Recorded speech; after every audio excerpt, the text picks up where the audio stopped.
मेरी प्यारी दीदी, मेरे कॉलेज का असाइनमेंट बना दो ना। आप तो जानती हो ना, मुझे ऑफिस से टाइम नहीं मिलता।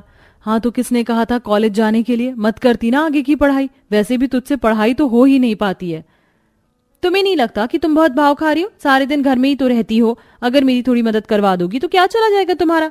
वैसे भी तुम इतनी तेज थी पढ़ने में और तुम्हारी राइटिंग भी इतनी अच्छी है। तुम नहीं चाहती कि तुम्हारी बहन को थोड़े ज्यादा नंबर मिल जाए? अच्छा ठीक है, बना दूंगी तेरा असाइनमेंट। वैसे तो सपना पढ़ाई में ज्यादा तेज नहीं थी, पर वह घर के कामों से बचने के लिए जॉब करने लगती है और साथ ही साथ पढ़ाई भी करती है ताकि कोई उसे घर के काम करने को ना कहे। पर सपना अपने कॉलेज का काम खुद ना कर खुशी से करवाती थी। अब ऐसे ही कुछ महीने बीत जाते हैं और एक दिन खुशी के लिए रिश्ता आता है। वैसे भाई साहब, यहाँ तो मैं अपने सिर्फ बड़े बेटे का रिश्ता लेकर आई थी, पर आपकी छोटी बेटी को देखकर मैं चाहती हूँ कि मैं अपने दोनों बेटों का रिश्ता आपकी दोनों बेटी से कर दूं, अगर आपको कोई प्रॉब्लम ना हो तो। बहन, ये तो हमारे लिए सौभाग्य की बात है कि मेरी दोनों बेटी एक साथ इस घर से विदा होंगी। पर मुझे आपसे कुछ कहना था। हाँ बोलिए ना बहन। वो दरअसल हमारी छोटी बेटी नौकरी करती है, तो वो चाहती है कि वो शादी के बाद भी इसी तरह से जॉब करती रहे। हाँ, अगर आप लोगों को कोई दिक्कत नहीं है तो क्या मैं ये रिश्ता पक्का समझूं? अरे भाई साहब, भला मुझे क्या परेशानी हो सकती है? हमारी तरफ से तो ये रिश्ता पक्का रहा। इस तरह अर्चना अपने दोनों बेटों का रिश्ता खुशी और सपना से तय कर देती है। बहुत जल्द दोनों बहन की शादी एक ही घर में हो जाती है और शादी के बाद खुशी जेठानी बनकर घर संभालती है तो वहीं सपना देवरानी बनकर नौकरी करती है। इसी तरह से कुछ हफ्ते बीत जाते हैं और एक दिन। क्या दीदी, अब तक आपने मेरा लंच तैयार नहीं किया? आपको मालूम है ना कि मुझे ऑफिस भी जाना होता है। जानती हूँ कि तुझे ऑफिस जाना होता है, पर घर में और भी तो काम होते हैं। अब तू ही बता, मैं अकेली क्या करूं? ऊपर से तू मेरी कोई मदद भी नहीं करवाती। दीदी, आप कहीं जाती तो हो नहीं, फिर भी आपसे घर के काम ही नहीं हो पाते हैं। और शादी से पहले ही हम दोनों में डील हो चुकी थी कि आप खाना बनाओगी और मैं पैसे कमाऊंगी। सपना, माना कि तू पैसे कमा रही है, पर इसका मतलब ये नहीं कि तू उसका रौब मुझ पर झाड़े। अगर तू पैसे कमा रही है तो मैं भी खाना बना रही हूँ और मेरी बदौलत ही तुम्हें खाने को मिल रहा है, समझी? सपना की बातें सुनकर खुशी को उस पर बहुत गुस्सा आता है और इस तरह उन दोनों की नोकझोंक धीरे धीरे बढ़ने लगती है। ऐसे ही एक दिन।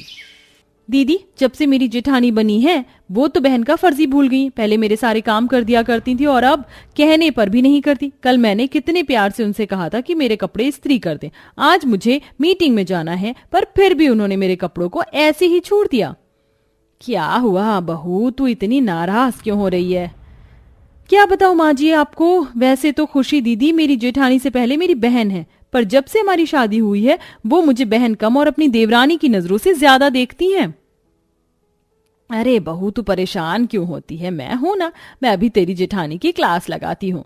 इतना बोलकर अर्चना खुशी को आवाज देती है और जैसे ही खुशी वहां आती है वो उसके ऊपर बरसने लगती है। बड़ी बहू, ये सब क्या है? तेरी देवरानी बाहर जाकर पैसे कमाती है तो क्या तू घर में रहकर थोड़े काम नहीं कर सकती? माँ जी, मैं अकेले इस घर में क्या क्या काम करूं? इतना बड़ा परिवार है, मैं पूरे दिन काम कर करके थक जाती हूँ।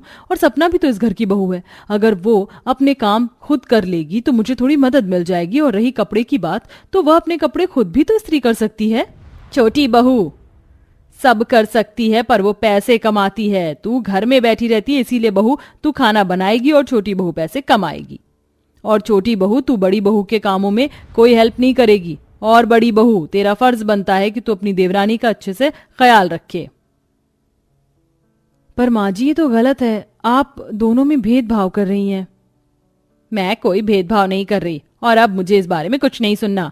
अर्चना अपना फैसला सुनाकर वहां से चली जाती है। अर्चना की बातें सुनकर खुशी को बहुत बुरा लगता है, पर यह सब कुछ खुशी की नंद काव्या सुन लेती है और खुशी के पास जाकर उससे कहती है, भाभी आज जो भी घर में हुआ वो मैंने देखा। माँ ने जो फैसला सुनाया है वो गलत है, पर भाभी आप प्लीज दुखी मत हो। मैं आपके साथ हूँ। मैं माँ को उनकी गलती का एहसास दिलाकर ही रहूंगी। तुम क्या करोगी काव्या? तुम तो खुद कॉलेज चली जाती हो। इस घर में मैं अकेली सबका काम करती हूँ, पर किसी को मेरी कदर ही नहीं। हर कोई मुझे आकर सुना कर चला जाता है क्योंकि मैं पैसे नहीं कमाती। अगर मैं भी पैसे कमा रही होती तो मुझे घर में खाना ना बनाना पड़ता। हाँ तो भाभी, अभी अभी समय निकला नहीं है। जब घी सीधी उंगली से ना निकले तो उंगली को टेढ़ी करनी पड़ती है। जब आप इस घर के कोई काम नहीं करोगी और किसी को अपने लिए खुद काम करना पड़ेगा, तब उन्हें आपकी कमी का एहसास होगा। तुम क्या कहना चाहती हो काव्या? भाभी आप कुछ दिनों के लिए मायके चली जाओ। जब आपकी गैर मौजूदगी में माँ को और सपना भाभी को अपना काम और अपने लिए खुद खाना बनाना पड़ेगा, तब उन्हें पता चलेगा कि आप कितना काम करती हो, और उन्हें आपकी कमी का एहसास यहाँ मैं दिलाऊंगी। काव्या अपनी माँ को सबक सिखाने के लिए अपनी बड़ी भाभी को कुछ दिनों के लिए मायके भेज देती है। खुशी के मायके जाते ही सभी घर वाले परेशान होने लगते हैं। अरे खुशी बहू, मेरे लिए आज डोसा बना दे।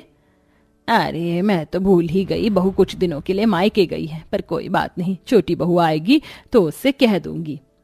माँ मेरे एग्जाम शुरू होने वाले हैं, मैं अब आपकी घर के कामों में कोई मदद नहीं करूंगी, और मैंने आपसे कहा था ना कि मेरी चाय मेरे कमरे में भिजवा दिया करो, और 2 दिन से मेरे कमरे की सफाई भी नहीं हुई है, और आपको तो पता है ना अगले हफ्ते से मुझे ऑफिस भी जाना है।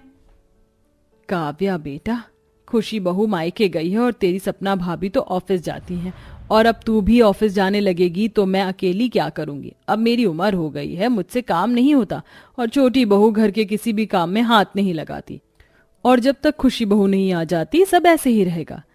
माँ आप खुशी भाभी के आने का इंतजार क्यों कर रही हो? आप ही तो कहती हो वो घर में रहकर भी कुछ नहीं करती, और सपना भाभी बाहर जाकर पैसे कमाती है। जब सपना भाभी इतना पैसे कमाती हैं तो उनसे कहो अपने पैसे से घर में नौकरानी रख ले, आपका और मेरा काम भी हल्का हो जाएगा। इतना बोलकर काव्या वहां से चली जाती है और अर्चना घर में एक नौकरानी रखने के बारे में सोचती है। और जैसे ही शाम को सपना घर आती है, अर्चना इस बारे में सपना से बात करती है, जिस पर सपना तिल मिलाते हुए अर्चना से कहती है, माँ जी पैसे कोई पेड़ पर नहीं उगते, और मैं इतने पैसे नहीं कमाती कि घर में नौकरानी रख सकूं। और रही घर के कामों की बात, तो आप भी तो घर में ही रहती हैं, जब दीदी यहाँ नहीं है तो आप घर संभाल लीजिए ना, घर में काम ही कितना होता है। बहुत अपने पैसे का रौब चला रही है मुझ पर, तो ठीक है, अब मैं तेरा कोई काम नहीं करूंगी। संडे को घर में रहती है ना, उस दिन खुद करना अपने सारे काम। जो अर्चना सपना को हमेशा सराखों पर रखती थी, आज वह सपना की ऐसी बातें सुनकर हैरान हो जाती है और खुशी को याद करती है। अगली सुबह सपना ऑफिस जाने के लिए तैयार होती है, और वो देखती है कि ना तो नाश्ता बना है और ना ही उसका लंच तैयार हुआ, जिस वजह से वह ऑफिस भूखी चली जाती है। और शाम को जब घर आती है तो वो देखती है कि उसके लिए खाना नहीं है। ये सब देख सपना अर्चना पर नाराज होने लगती है। माँ जी आज मैं सुबह से भूखी हूं और आपने मेरे लिए 2 रोटी तक नहीं बचाई। बहू तू पैसे कमाकर मुझे नहीं देती जो मैं तेरे लिए खाना बनाऊं, और भूल मत मैं तेरी सास हूं, तेरी जेठानी या बहन नहीं। जिस तरह सपना का असली रूप देखकर अर्चना दुखी हुई थी, उसी तरह अर्चना की बातें सुनकर सपना को भी अपनी बहन की कमी खलने लगती है, और वो दोनों खुशी को फोन करके घर बुलाती हैं। और जैसे ही खुशी घर आती है, अर्चना और सपना खुशी से माफी मांगती हैं। बहू मुझे माफ कर दे, तू सही थी, मैंने बहुत भेदभाव किया तुम दोनों में, और जब तू यहाँ नहीं थी तब मुझे तेरी कमी का एहसास हुआ, और पता चला कि घर में रहने वाला इंसान बाहर काम करने वाले से ज्यादा काम करता है। हाँ दीदी, मुझे भी समझ आ गया कि पैसा कमाना आसान है, पर खाना बनाना और सबको खिलाना हर किसी के बस की बात नहीं है। और मैंने तो काम करना भी इसलिए शुरू किया था क्योंकि मैं खाना नहीं बना सकती थी, पर जब आप यहाँ से गई तो मुझे एहसास हुआ मेरा ख्याल आपके सिवा और कोई नहीं रख सकता।